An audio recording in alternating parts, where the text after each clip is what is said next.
Cervical incompetence is characterized by painless cervical dilatation in the second or early third trimester with ballooning of the amniotic sac into the vagina, followed by rupture of membranes and expulsion of usually live fetus. The usual timing is 16 to 24 weeks. With every loss, the gestational age at which abortion occurs keep on decreasing in contrast to syphilis, which follows Kasowitz's law, that is, with every loss period of gestation keeps on increasing. Etiology: congenital developmental weakness of cervix associated with uterine anomalies like septate uterus following into utero exposure of diethyl stilbestrol acquired due to previous cervical trauma, forcible dilatation during MTP and DNC, conization of cervix, cauterization of cervix, amputation of cervix, or Fothergill's operation. Diagnosis: history. The typical history of painless rupture of membranes followed by the quick delivery of a live fetus in mid-trimester is very suggestive. Non-pregnant state. The internal os allows the passage of a number of 8 Hagar cervical dilator or Foley's catheter filled with 1 ml water without resistance. Figure A and B. Figure hysterographic shadow obtained in the premenstrual phase. A shows competent cervix, B shows incompetent cervix showing funneling. Premenstrual hysterocervicography will show the typical funneling of the internal os. In pregnancy, transvaginal ultrasound is the ideal method to follow up and detect early incompetence. Length of cervix at 14 weeks in normal pregnancy is 30 to 40 mm, whereas in cervical incompetence it is less than 2.5 mm.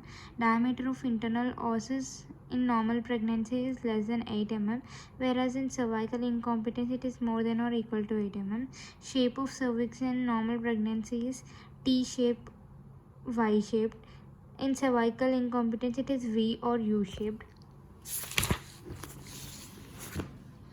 Cervix index is funnel length plus half endocervical length. Normal is 0.32. If it is more than or equal to 0.52, it indicates cervical insufficiency. Normal shape of cervix on USG is Y-shaped. If it becomes U-shaped, it indicates cervical incompetence. Normal shape T, Y, which converts into VU is the order of change as discussed in preterm labor. Note: funneling is the ultrasound finding of herniation of fetal membranes into the upper part of the endocervical canal. Management: treatment is surgical by a cervical cerclage, which can be done prophylactically or in emergency rescue, which is called as rescue cerclage. The new nomenclature for cerclage application: old prophylactic, therapeutic, rescue, emergency. New: history indicated, ultrasound indicated, physical examination indicated.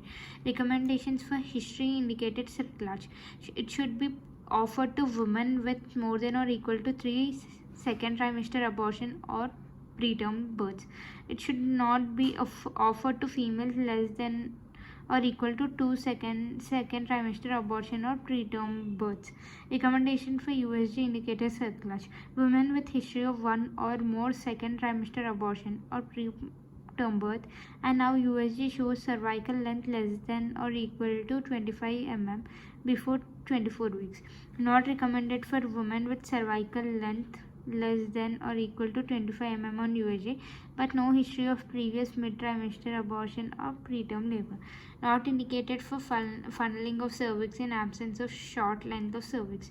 Recommendations for rescue or emergency cerclage: it is done in cases where cervical dilatation has started and fetal membranes can be seen in the vagina. Chances of failure are high in such cases if cervical dilatation is more than 4 cm or if membrane prolapse beyond this external os. Time of operation: prophylactic cervical cerclage is usually delayed up to 12 to 14 weeks and can be done up till 24 weeks so that miscarriage due to other causes can be eliminated. or it should be done at least 2 weeks earlier than the lowest period of earlier wastage, but it is never done earlier than 10 weeks. Note: sonography should be done prior to cerclage to confirm a live fetus and to rule out anomalies. Procedure: vaginal cerclage, McDonald's operation. It has good success rate and less blood loss. It is most commonly performed procedure nowadays. Shirotkar's operation. Shirotkar operation is technically more involved and takes longer to perform. Abdominal cerclage, Benson and Durfee cerclage. Indications: women with incompetent cervix due to severe trauma to cervix, such as deep laceration, extensive conization, or repeated LEEP for treatment of carcinoma in situ, or who have congenitally short cervix. History of repetitive second trimester loss and failed vaginal cerclages. Cervico-vaginal fistulas follow abortion. In transabdominal cerclage, Benson and Durfee cerclage, stitches are placed at the level of internal os via phalangeal incision and the stitches are permanent. Disadvantage: in these cases, LSCS has to be done for delivering the fetus. Removal of cerclage stitch. The stitch should be removed at 37 weeks or earlier if labor pain starts or features of abortion appear. Contraindications: intrauterine infection, ruptured membranes, history of vaginal bleeding, severe uterine irritability, cervical dilatation more than 4 cm. Complications: chorioamnionitis, rupture of membranes, preterm labor, necrosis of cervix, ruptured uterus. Other cerclage operations are worm stitch, lash and lash operation, laparoscopic cerclage, robotic cerclage. Non-surgical treatment of cervical incompetence. If patient is unwilling for cerclage, progesterone injection or micronized progesterone is given.